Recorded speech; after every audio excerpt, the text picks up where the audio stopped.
Welcome to the newest acquisition. This shit is ugly. Look at the colors on here. Designed by Stevie Wonder, you know. I don't know who chose those colors, not my favorite. But I'm gonna tell you, I'm gonna go with my white and charcoal, the usual colors. Dumpster's already getting rolling. You guys saw this when I walked through with all the refuse and the garbage here. I interfaced with the sellers before the day of closing. It's a nice peaceful transition. You saving these for your dining room? Look at this nice leather chair, baby. I think we're gonna move the laundry right back into this space in here to create some more space for the kitchen, but we'll check it out. You could tell the water in here, you know what they were doing? Scraping the popcorn. You gotta spray it first. Makes it easier to come down. See what we got. Hola, hola, see? Scraping all the popcorn. It's already looking a million times, but there he is, the man. Here he is, Carlito. Sí, Zachary, voy a nadar. Remember, there was a big soffit and this room was super tight. You'll see in the video in our walkthrough. Carlos is amazing. We open this bad boy up. We're gonna have, I already know it. Yeah, I don't know about having this laundry room and that you wanna close this off and put it in the garage. Pantry here, if you want to, you just want to have that little one.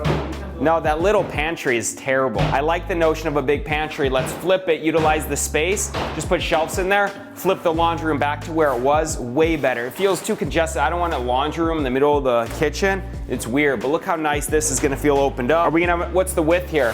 36, 30? You gotta put the fridge there. So exactly, so you got plenty of space. we got space for the fridge. I already saw the design, so we're wrapping everything around here. Boom, from the we could also put the fridge in the corner if we wanted to. Does it affect you? Because if you put the fridge in this corner here, right, it's not in the middle of these windows, which is weird. If you have the fridge in the corner and then a space and the range, or it's gonna screw you up. Because if you canceled this a little bit, I don't care about this pantry if we're gonna go with the larger pantry. So this one can open for the garage, but you can use it for the garage. Yeah, you could close this off. I'm just saying, I kind of like the feel of having the fridge in here if we do that. Will it affect your design or no?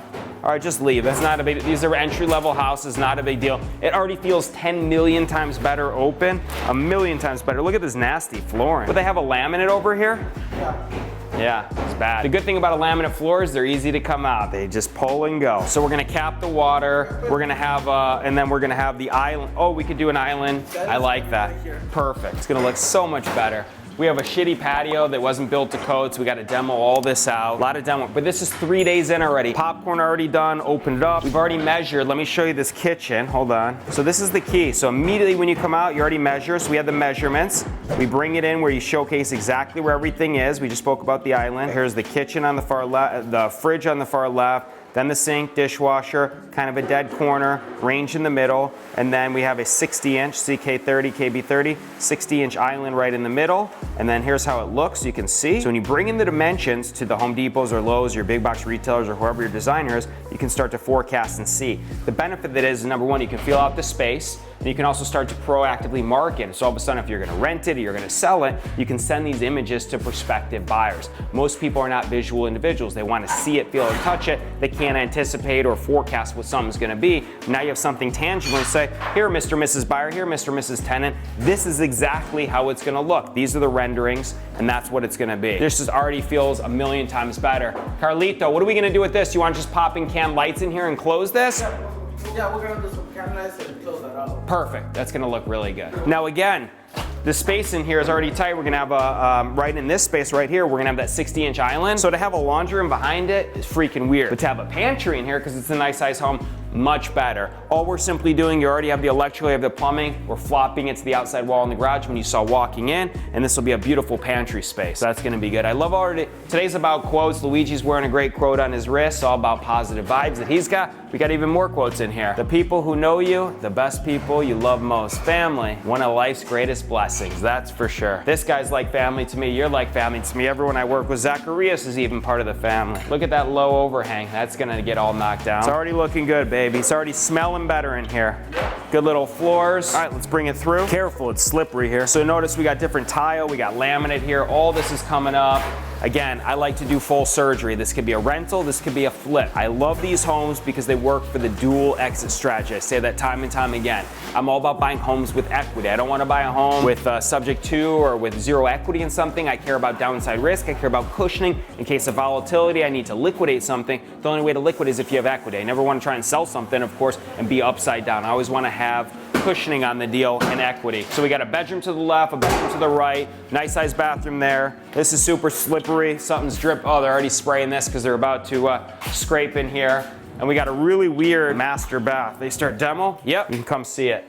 So they're tearing everything out in here. I'm putting a new vanity, whole new surround, new tubs. I always want to check the plumbing. So many people, they want to save these tubs for $100 or $150. I want to check the plumbing. I want to, do what's called jetting, test all the lines, make sure everything's flowing before you start doing all the hard end, the tile. If you have an issue, then you got to pull it all out again. So do it right the first time. Again, no band-aids, full surgeries. That's my mentality. You got another closet in here. This is an oversized bath. This is a great home in the heart of Glendale. 3-bed, 2-bath. When we talk about exits, I can rent this home for $1,850. I could sell it for probably around $285, $290. I picked this one up, I believe, at $218.5, throw in about roughly $30K, and I go from there. Is it a home run? No. But in this market, when we have 15 days of inventory, typically I like to make 10% on my deals. This deal, if I flipped it, maybe I make 7 or 8, but I make it very, very quickly. So you have to factor in the full perspective. Again, if I make 10%, it takes me 6 months, but I make 6% and it takes me 2 months, that's still an amazing deal in terms of an annualized return, because now I have the ability to redeploy those original dollars